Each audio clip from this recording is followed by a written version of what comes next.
Hey, what's going on, guys? Today I've got an incredible home theater tour and really a home tour. This couple that we're at today here in the heart of Chicago, they live on a 9-story high-rise building in the middle of Chicago. Now, when I first walked into this home earlier today, it's absolutely incredible. It's different than any home I've ever experienced. Guys, you are in for a treat. Now, we're doing a home theater tour all throughout the Illinois as well as Wisconsin area. And so we're gonna be doing a lot of different home theaters, but let's head on inside and meet the homeowners. I'm Tom. I'm Laura. Welcome to our home. This is our this is our condo here in downtown Chicago. The building is about 120 years old. It was converted in the mid-'80s to condos, and we've been here since 2004. Yeah, so we've been here about 17 years. This is what you're going to see is our third unit in the building, but it did not look like this when we bought it. We've spent many years designing exactly the kind of house that we wanted, and so what you're going to see today is the end result of making all of our dreams and desires a reality, and we are never, ever going to leave. Well, the big dream here was to create a space where we could host our friends and family, to be a gathering place for our neighbors. It's focused on two things, a giant kitchen where we can cook and a giant theater where we can watch movies. When we talked about what was really important to us to prioritize in our housing, it was entertainment. So everything that you see is optimized for people coming in and just having a good time. We're also going to talk a little bit about how our good time doesn't disturb all of our neighbors because we do live in a multi-unit building. Let's start with the wall. Let's start with the wall. So the configuration of this condo is that we only share one common wall, which is this guy right here. Before we say that, can we talk about the top and the bottom? Yes, we can. Because this used to be a paper warehouse, which meant that it needed to be able to hold a lot of weight, we didn't have to worry very much about the floor or the ceiling because there was about a foot of concrete between each floor of the building. We're also the top floor, so above us is only the roof, and below us we didn't have to do a ton. The walls, however, were just drywall. So in a standard condo building here in Chicago, it were metal studs. There was double drywall on the other side of this wall and a single drywall on our side of the wall.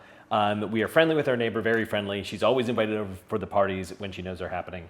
And what we did was remove the drywall from our side, patched all of the holes or protrusions on her side from the back side, so that she had basically an airtight drywall, double drywall on her side of those studs. Put in some insulation, and then we built a second wall, an entirely separate wall, new studs. With an air gap. About an inch air gap. And then on our side of the metal studs, we have a triple layer of 5/8 drywall, green glue, 3/4 inch cabinet grade plywood, green glue, and another layer of 5/8 drywall. So it's about, whatever the math is, it's pretty thick. And if that weren't enough, we have then put a skim coat of artistic concrete over the top of this. Mostly for show, but it adds a little bit of mass. And so once this wall went up very early in the remodel, we continued to do some pretty heavy construction in here after the wall was up, and our dear neighbor said that she couldn't even tell. So far that part's working. Big victory. Let's walk you through a little bit more of the house. How about the kitchen? How about a kitchen? In terms of entertainment, you will see that the kitchen takes up a full half of the major living area. Over here, near where Tom is standing, is a full-size fridge and a full-size feature. Thank you, Vanna White. We also have a double sink right here and an absolutely enormous oven. The reason for this is because we usually have multiple people cooking in here whenever we have anybody entertaining. And so you'll see our extra wide columns right here, so you don't have to brush up against the other people working with you. And in so many parties, everybody ends up in the kitchen anyway. So we've got tons of seating around the outside in order to be able to interact with the people who are actively cooking. And then our itty bitty dining table, which never really gets used because everybody's sitting around watching people cook. If I can draw your attention to the two doors that are right here on the side, they are intended to be very non-obtrusive with the rest of the house in order to emphasize that the main space is this main room. Entertainment. Entertainment. With that, would you like to see the theater? No, not yet. What? Not yet? Well, there's this system out here. Oh, shoot. Let's talk about the front of house. Our front. So part of the entertainment part is you have to be able to hear the people that you're talking to. And in so many places, the music gets turned out loud enough that you have to shout over the people that you're conversing with in order to have any type of good time. Well, that's what used to happen when we hosted before, Yeah. is we had, you know, a pair of stereo speakers for whatever the TV was out in the main room, and then you have to turn it up to get dispersion to fill the place with music. And then I would get annoyed, and then... And so what we did here was turn to some commercial integrators to give us a hand and install a full, honestly, a full commercial front of house restaurant bar style audio system. We have 12, these are the Martin Audio pendants. The model numbers, I'm sure, will pop up on the screen. And 3 subwoofers. And 3 subwoofers that have been tuned in to give a very balanced sound response all the way throughout this giant space. It can be relatively loud without drowning out conversation. Because the sound is so even. It's great. We had been in in spaces and restaurants and bars that we liked a lot and modeled some of this performance out of those spaces. So we hired the people that designed those and asked them to do a residential place. Luckily, they were friendly and willing to do that with us. Cool. So do you want to show them why we don't have a TV? Sure, I'll tell you what. I'll do that if you tell them why we don't want a TV. Oh, okay. So one of the things about the entertainment is that the TV in a house often tends to be the focal point for how a living room is set together. And we wanted to make the focal point more like what we were doing and what the other people were doing.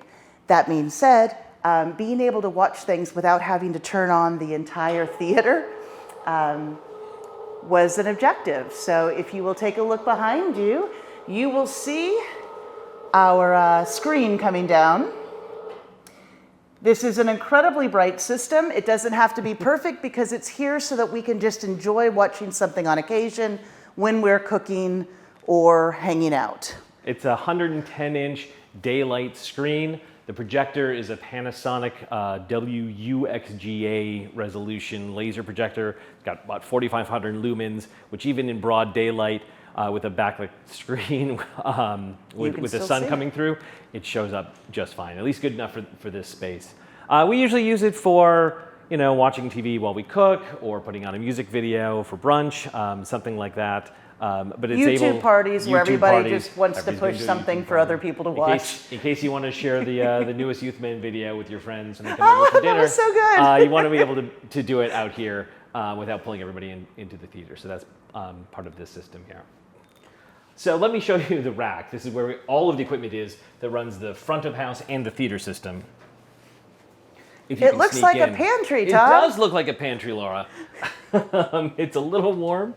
It's a little cozy, but we designed this space really for cooking. So where's the rack? Behind the door. Bye. So this is a Sonos rack that we had around.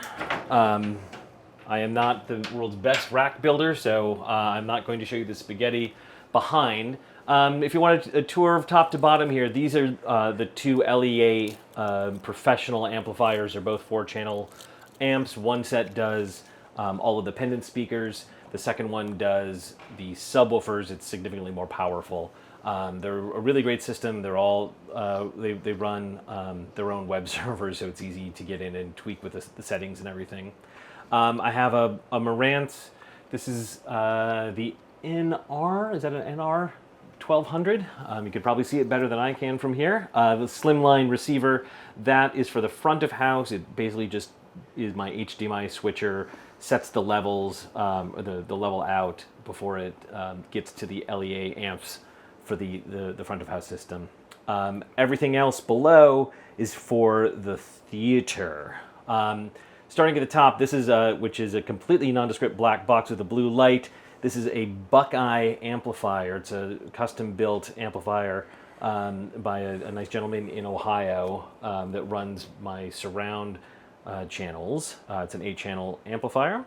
The Denon POA 8300 is a 200 watt into 4 ohms THX 3-channel amplifier, which is running my front stage, our front stage, I should say. Thank you, Laura. The brains of the theater is Monoprice's HTP1 16-channel processor. If you're watching this channel, I'm sure you know everything about that. That was the big toy that I was lucky enough to decide to get for this. It really made all the difference in tuning in our system. It's quite incredible. I am holding on to dear life to this, my Oppo Ultra HD Blu-ray player, the UDP 203. I bought it the moment it went on sale. I've been an Oppo fan since their first Blu-ray player a million years ago. It's a universal disc player. You can't get them anymore, but it can play any kind of disc out there right now, and I'm very grateful that I still have my hands on that. Also grateful that I got my hands on a PS5. The first game I got to play with PlayStation 5 was trying to get one, and it took me about a month of stalking stores at the end of the year. But I'll tell you what, that looks really outstanding on the giant projection screen. A couple other sources back there. The Zapedi, which is the media server that's playing all of the video sources off of the network accessible storage, which is tucked in the bottom behind these two blank plates. And there's an Apple 4K TV back there as well for the theater. And then this is just a PC that I keep around. It is technically hooked up to the theater, but I don't have anything really home theater related running on it. It's just running some services in the background, and then I can use it if I need some Windows software to run on this. But then this guy, in the back, there's the Ubiquity switch that we have that's running all of the all the access points around and all of the wired local area network throughout the house. That's my rack. So as we talked beforehand, at the very beginning, one of our main objectives was the acoustic isolation, to be good neighbors and not end up getting ourselves fined again and again because we like to play things very, very loud. Also, to keep the noise floor in the theater very low as well. There's a train, the Chicago L is right outside our window, which is beautiful and picturesque, but is rather noisy if you're trying to listen to a quiet scene. Very true. So here's how we went about trying to construct this. You can see the depth of this door jamb right here.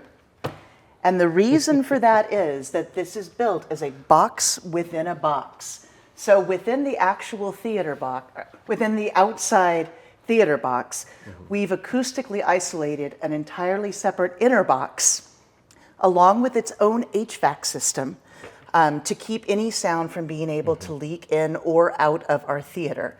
Tom, would you like to talk a little bit about the construction? Certainly. Well, first of all, we worked with a local company here in Chicago, Accurate Acoustics.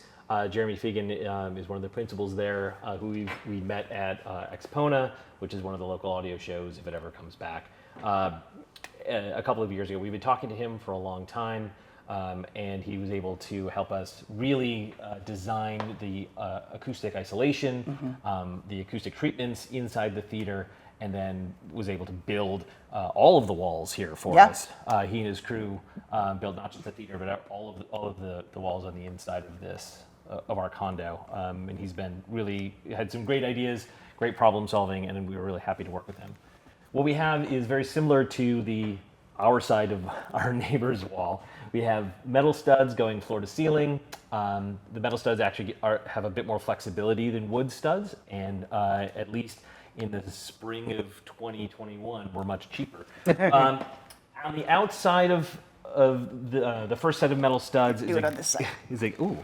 On the outside of this of the theater, the metal studs, that we have the same triple layer of 5/8 drywall, 3/4 inch cabinet grade plywood, 5/8 drywall with green glue in between, sandwiched in between all of those. and that's mirrored on the inside. So then there's an air gap of 1 inch or 1.5 inches, and then the same 3-layer sandwiches on the inside of the theater. And that's on all of the walls in the ceiling is the same 3-layer system. So the inside of our theater is about 2 feet smaller than the outside of our theater. Yeah, but absolutely worth it for the performance we got out of it. Indeed. One of the big challenges of acoustically isolating anything is always going to be the doors. So there's a couple of things that we did to try to minimize the amount of leakage that we got. One is that these doors are Solid wood. very, very solid. Very heavy. The second is that in addition to the standard weather stripping here, we have a second layer of outdoor weather stripping to better seal it. Tom, would you mind closing the door real quick so we can take a look at what that looks like? Of course. Bye. And there you go. It's actually worked remarkably well. We also have additional seals for our neighbor's sake on both of our outside doors that go out to the hall. Hi. Please join us. Why don't you come in and see the theater? I think that's great. All right. We'll talk about dimensions in a little bit, but one of the challenges that we had was that we needed to get our projector as far back as possible because our theater is wider than it is deep. We had a funky way that this apartment was built that ended us with a weird little cutout that we couldn't go back on these sides, but we had this much room behind in order to get the projector as far back as possible. We took advantage of the rest of that with, if you will swing around with me and take a look at this lovely breakfast bar. So this is an epoxy countertop that Tom and I built and then decorated, and it just allows us a way to use this to give people a little chance to have somewhere to sit and making this a useful space, adding 2 more potential seats. One thing that I want to make sure is that everybody knows is that Laura was the designer, the architect, in charge of the overall plans for the entire condo, for the theater, for the kitchen, for all of the walls, all the rooms and everything else. She did all of the drawings, all of the initial designs, all the final designs, all the decorating. All of that was entirely driven by you. And then we hired the experts for the things that we didn't know how to do. Exactly right. Like Jeremy, to do our Right. acoustic isolation. Wonderful. But while I may have had broad strokes, you're the person who knows all the wonky details about what's in here. Yeah, I know all the gear. So what's in here? Well, first let me tell you about Laura's design for the room. With the acoustic isolation and with the acoustic treatments on the walls, we're about 18 feet wide in the theater. And then in depth to the short wall is about 14 feet, to the back wall is another 18 feet from the screen, but we have another 2 feet or so in front of the screen as well. So overall, I think you could say it's about 20 by 18 in overall size. We have 12-foot ceilings, and then from the 12-foot ceilings, we've dropped down the star ceiling that we'll look at in more detail in a little bit, and hung the Atmos speakers on top of that. So the Atmos speakers end up being about 9.5 feet above your head, or from the floor in overall height, which gives us a really good sense of atmosphere for Atmos tracks. The screen itself, as built, is a 2.35 to 1 anamorphic shaped screen. It's 176 inches wide. It's 75 inches tall. It gives it a diagonal of about 192 inches, a little bit shy of that. The way we ended up with a screen that size is that we picked our projector, the JVC DLA-NX-7, brought it into this space when it was mostly built, put it as far against the back wall as we possibly could, shined it against where the screen was going to go, and got our maximum height. It was a 16 by 9 shape, 75 inches tall, and I think that puts us at 153 inch diagonal 16 by 9 screen, which was fine for 16 by 9 content, but It wasn't as big as I wanted it to be. Exactly. I think for scope content, when it was 235 with the letterbox, with the standard 16 by 9 screen, it wasn't. It was big, listen, it was huge, but it wasn't overwhelming the way that we wanted it. We just had this vision of like the entire front wall. Yeah. And so we had to come up with a creative solution. The JVC does do an anamorphic mode where you can tell it when you have 235 content or any kind of scope content, and it'll fill the entire frame with the image, and then you have to figure out a way to reshape it. And what usually on the market right now, there are a lot of lenses that will take the 16:9 image, shrink it down vertically to make the 235 shape. And what we needed was something that wouldn't lose any height and just spread it out.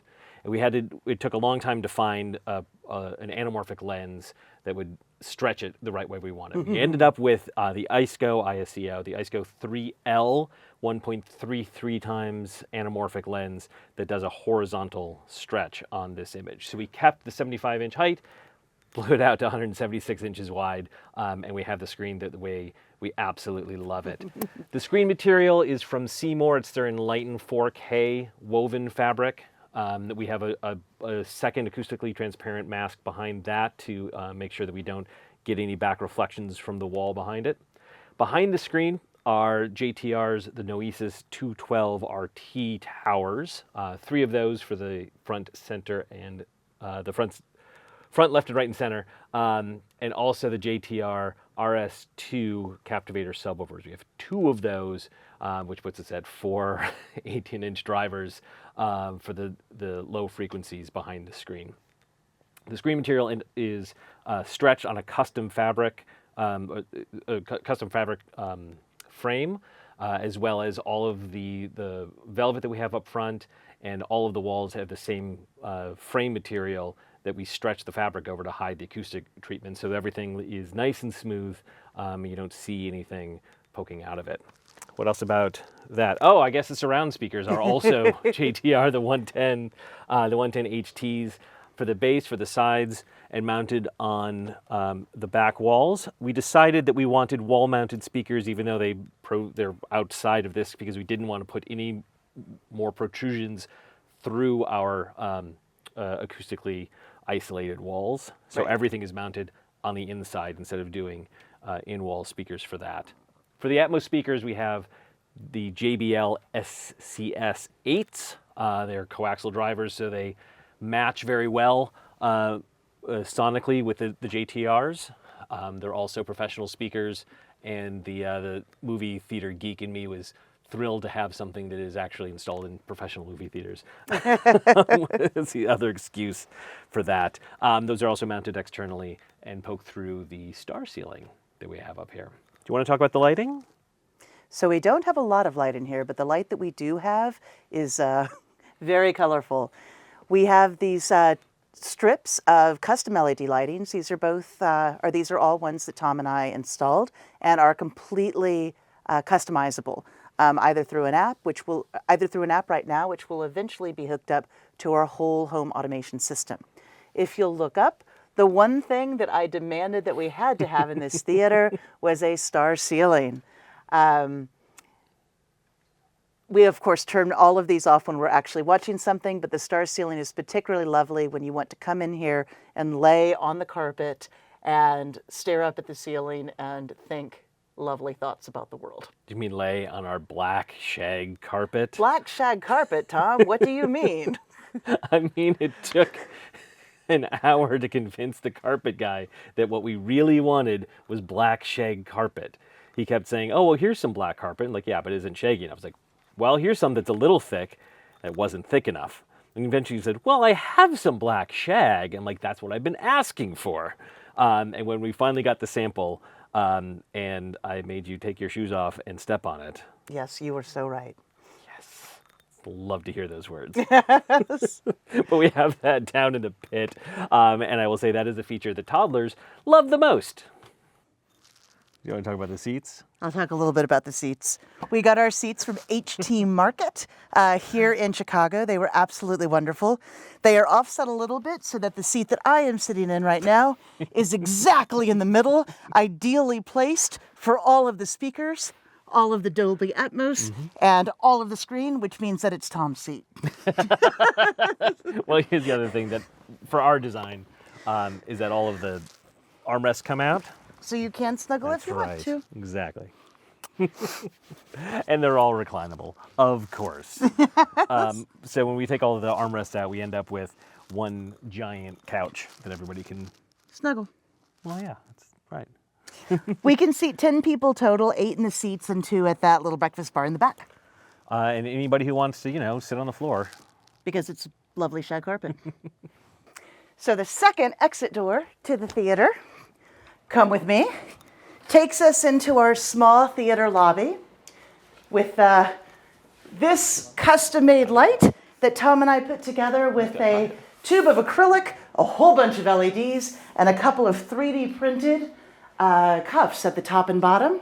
It's hooked up to a motion sensor so that when people walk out, it lights their way, either to get popcorn from our popcorn machine, a drink from our wee little fridge, or to head into one of our 2 incredibly ridiculous bathrooms. If you'll come with me, let me turn up the lights in here a little bit. This is the skull bathroom, so named because 1, it is entirely full of black tile, black paint, black sink, and because if you can tell on the video, in the back of the back wall of the shower right there, that is a mosaic of a giant skull with matte and shiny black tiles. Hey, it Laura. may be subtle. Hey, Laura, who installed that mosaic? Well, I designed the mosaic, and then Tom and I put it in, and those are little bitty tiles to put in one at a time as a mosaic. And after we completed this bathroom, including this custom teak vanity, we decided to hire people for the rest of the house to save our marriage. Also, Tom, do you want to talk a little bit about your mirror in a mirror? Sure, absolutely. I can talk from here. That is a Cryo Smart Mirror. It has two LCD screens behind the glass, and if you turn it off, it is just a mirror. But when it's on, it's basically a full Android tablet, so we can watch YouTube videos, we can stream anything from Spotify, we can also push sound from our phones for either music or podcasts or anything while we're showering. The question that people always ask is, are we going to hook this up to the main theater screen so that you can watch what's happening when you go to the bathroom? Don't ask that question. The answer is, not yet, but it is possible. And eventually, I hope that's the case. Someday. That's a bigger project. The sound system in here running off of the TV is the source, and it's running to a Niles 10-channel amplifier that is directly above this bathroom. In here, there are 2 Polk RS, I think it's a RC6 dual stereo speakers. So there's a stereo, basically a stereo pair here in front of the vanity, and another stereo pair that is in the shower, so you can hear that. And also, hiding behind Laura is a Sonance in-wall subwoofer, because no bathroom is complete without a subwoofer. I believe that. That's been true in my life since 2002. All of our bathrooms have subwoofers. We have always had a subwoofer in the bathroom. It really helps fill out the space. This bathroom, it does sound like a nightclub. When you turn the lights down, you have all of the rainbow going. It's a pretty fun party room. Just a thing to say about a bathroom. And with that, one other thing in the lobby. This is, I think, the most touching thing in our house. For about a decade, Tom and I ran an outdoor movie theater here in Chicago, up on our roof, directly above us, called Movies on the Roof, which started out in 2000 as 2010 There's a cheater right as there. a tiny little. We just wanted to have a bunch of people over and watch things during the summer months, and eventually evolved into a near professional setup where every week Tom and I would do a pre-show that talked about the cultural significance of the movies that we selected. Which were all classic American Yes. cinemas, so spanning from the 20s up through the early mid-90s. And we tried to get like a movie per decade throughout the summer season. Yeah. But yeah, we would have some kind of talk. Somebody, either one of us or a guest speaker, would talk about the movie and talk about the year. We would do newsreels, commercials, cartoons from the year to kind of set the stage, put people in the mindset of what the culture was at the time, and then screen classic American cinema. Yeah, and at the end of our 10-year run, luckily we decided to wind it down in 2019, which worked out because 2020 would have not worked out.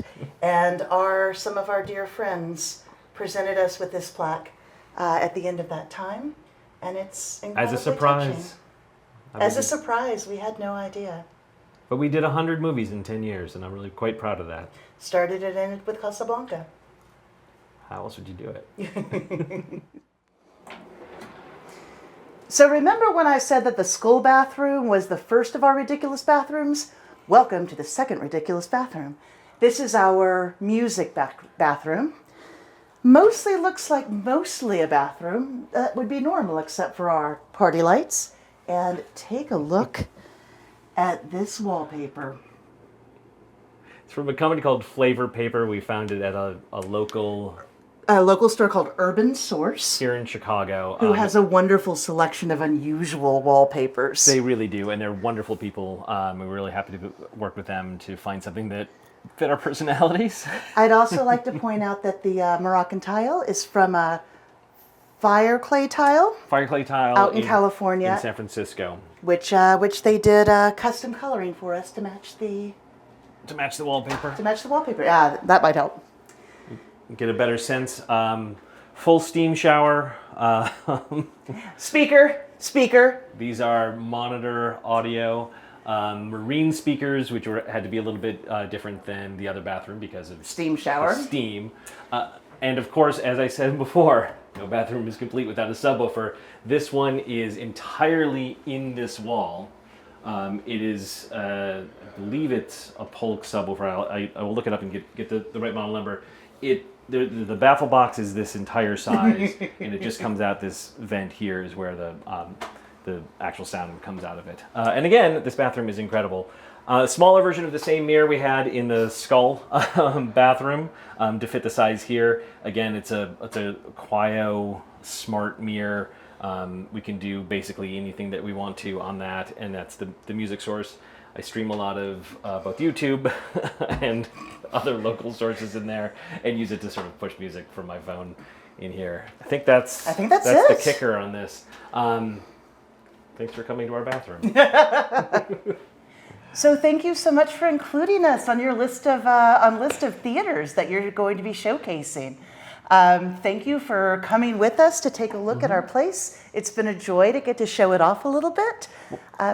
Please go ahead. Well, we're really kind of honored to be part of the Wisconsin-Illinois theater tour that Youthman that you're doing. We're flattered by that for sure. And we also think that we hope that we're an inspiration for people that maybe don't think that they could do reference home theater. Because they live in a condo. Because they live in a condo. It's possible you can do it if you think it through, and you can find the right people to work with. And then, design-wise, the sky's the limit. We like to focus on what's important to us, which is, again, hosting people and making people feel comfortable. We are just one of a baker's dozen of theaters that are going to be showcased on this channel. So if you enjoyed seeing our theater in our home, please subscribe to the Youthman channel and see what else is out there that may fit what you're trying to do with your home theater. Thanks for coming. Thanks so much.